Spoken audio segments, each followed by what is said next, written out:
I kept the secret for 7 years, 2 months, and 11 days. I have counted since, the way a man counts everything he cannot say aloud. It began in a lending library on Carrow Street, not the grand sort, all marble columns and livered footmen, but a narrow, lamp-smelling place belonging to a Mr. Holt who had gone half-blind and could no longer order his own shelves. His assistant did it for him. She had been doing it for 3 years before I ever noticed her, which says more about me than it does about her. She was Rosalind Cray, daughter of a lacemaker who had died of cold the previous winter, left with a small wage and a room above a chandler's shop and no one in the world who thought much about her welfare. I knew all of this because I had made it my quiet business to know. That is what men of my kind do when they cannot simply speak. I was the Duke of Varnhollow. In 3 counties I was known for 2 things, the size of my estate and the coldness of my manner. I had inherited both from my father. I had never questioned either until the morning I walked into Holt's lending library because my carriage had thrown a wheel on Carrow Street and I needed to be somewhere dry, and I opened the door and heard her singing to herself behind a shelf of agricultural essays. She did not know I was there. She had a book open on a stool beside her, something in French I noted with surprise, and she was shelving a stack of volumes with her back to me, humming a tune I did not recognize, entirely at peace. A lamp burned at the end of the row. In that yellow light, with her dark hair coming undone from its pins and a smudge of ink on her wrist, she looked like someone's private painting. I stood very still and felt something shift inside my chest, the way a locked door shifts when a key is turned for the first time in years. I left before she turned around. I did not give my name. But I came back. Not to the library. I was careful about that. I had no desire to frighten her or, worse, to be seen pursuing a lacemaker's daughter by the society that watched my every movement. I came back in the only way that seemed honest without being forward. I sent her books. The first one arrived a week after that morning, a volume of medieval French poetry, wrapped in brown paper, with no name on the card, only the inscription, for the woman who reads Voltaire in the agricultural section. I imagined her opening it. I imagined her tilting her head at the card, the small line forming between her brows, and I felt something close to pleasure for the first time in longer than I could say. I told no one. The second book came a month later, a grammar of Italian, because I had learned from a friend of Mr. Holt's that she had been trying to teach herself from a tattered pamphlet. After that I could not stop. Every 8 or 9 weeks I chose something, a botanical atlas, a collection of letters by a woman botanist who had mapped half of the Mediterranean, a novella in German because I suspected she could manage it and I wanted to find out. I had no right to any of this. I knew that plainly. I was a duke sending anonymous parcels to a woman who had never spoken my name, and the only thing that made it something other than peculiar was the care I took, every book chosen for her, not for myself, and no return address on any of them. 7 years is a long time to know a woman through what she would love to read. In those years I learned more about Rosalind Cray than most men learn about their own wives. I knew that she favored natural history over philosophy, that she had a fondness for explorers who failed magnificently, that she was teaching herself Spanish from a dictionary she had almost certainly borrowed from Mr. Holt's unsold stock. I knew that she had turned down one proposal of marriage, a draper's son on Fell Street, which I heard from Holt's niece at a county assembly, with what was described as a very gentle and very final courtesy. I knew that she spent her Thursday evenings reading to the poorman's ward at the infirmary, because the matron had written Mr. Holt a letter of gratitude that he had left on his desk, in full view of a visitor who did not intend to read it, but did. I was not proud of any of this knowledge. I was simply unable to put it down. My title, in these years, had made me a desirable match in rooms I despised. Twice I had allowed myself to be brought to the point of engagement, once to a baronet's daughter my mother adored, once to a widow of good family who was clever and kind and deserved better than a man who excused himself from her company to spend an hour deciding whether a particular volume of Peruvian plant specimens was too obscure or precisely obscure enough. I was not a good man in the ordinary sense. I was a man in the grip of something he could not name to anyone. The seventh package was the one that ended it.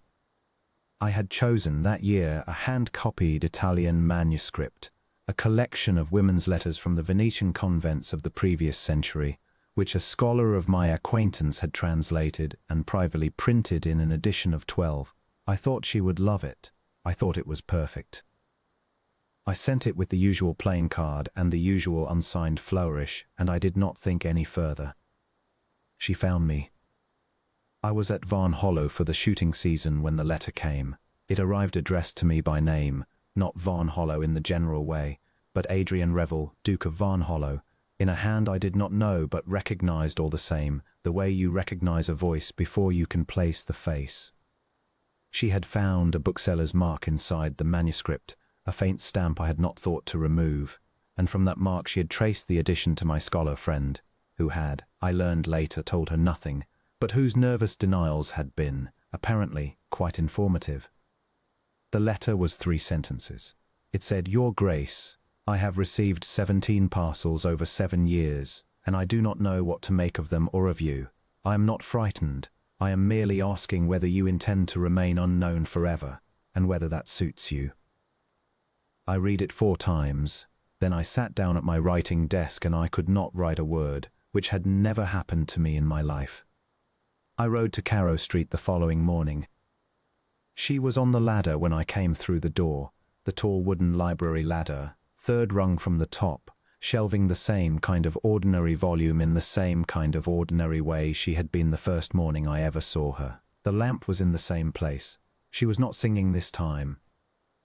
She heard the door and turned, and I watched her read my face with the absolute directness of a woman who had been doing careful work all her life and was not afraid of a difficult shelf.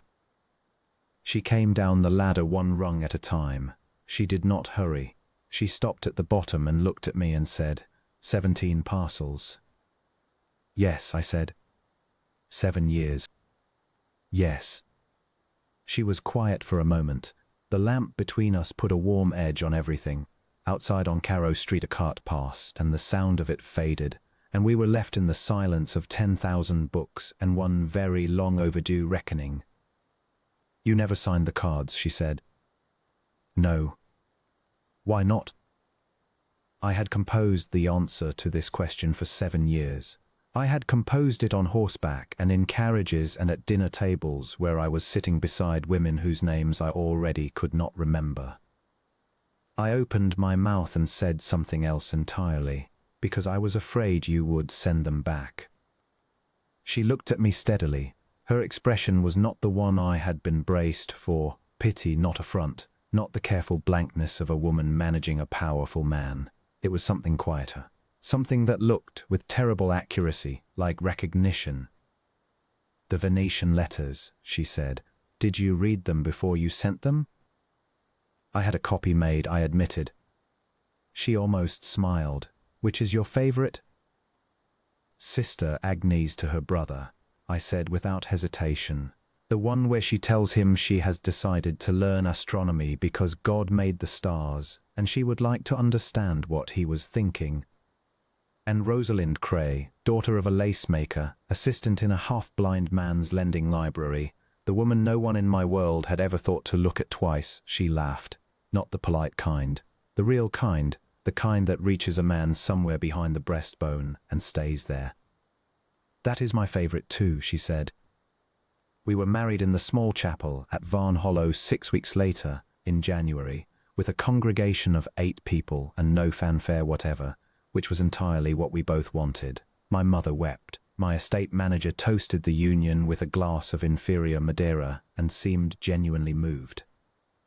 Mr. Holt sent a letter that took 20 minutes to read because his handwriting had, in recent years, become deeply personal. On our wedding night, and I tell you this only because it is the thing I return to most often, when I think about what it is to have been so cautious and so slow, she put her hands on either side of my face and said, "You gave me 7 years of the best company I ever had, and you were not even in the room." She paused. "I think I loved you first through a page." I had been the most feared man in 3 counties. I had been cold and careful and alone in the practiced way of a man who does not believe anyone will be glad of him without his title to sweeten the offer. I had sent 17 parcels and waited 7 years, because I was afraid of one small word. That night, with the candles burning low and the January snow coming down outside the tall windows of Varnhollow, I was finally and completely glad of every one of those years, because they had made me, in the only way that mattered, worthy of the woman who had quietly, deliberately chosen me back.